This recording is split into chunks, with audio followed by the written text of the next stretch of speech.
ሀበሻ ሲሚንቶ አንድ ወቅት ኑ በጋራ ሲሚንቶ ፋብሪካን ገንባ ብሎ ሼር ሲሸጥ ነበር። ብዙ ኢትዮጵያውያንም ሼር ገዝተዋል። ነገር ግን እስካሁን ድረስ አራውንድ 10 ዓመት አልሆነው።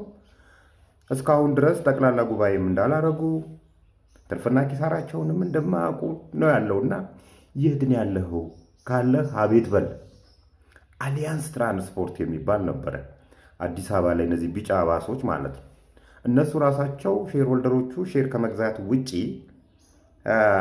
ይኑር ይሙት ትርፍ ይሁን ኪሳራ ይሁን የሚያውቁት ነገር የለምና እናንተም እስቲ አቤት በሉ።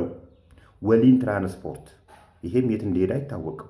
ኤደን ውሃ፣ አክሰስ ሪል ስቴት፣ ጎጆ ብሪጅ፣ አሸዋ ቴክኖሎጂ፣ ጃኖ ባንክም የሚባል ነበረ እና እስቲ የምታውቋቸውን ሼር ሸጠው ይኑሩ ይሙቱ የማይታወቁ ካምፓኒዎችን ጻፉልኝ። ቢያንስ እናስታውሳቸው፣ እንዳረሳ ነው እናስታውሳቸው። ካላችሁ ግን አቤት ብትሉ መልካም ነው።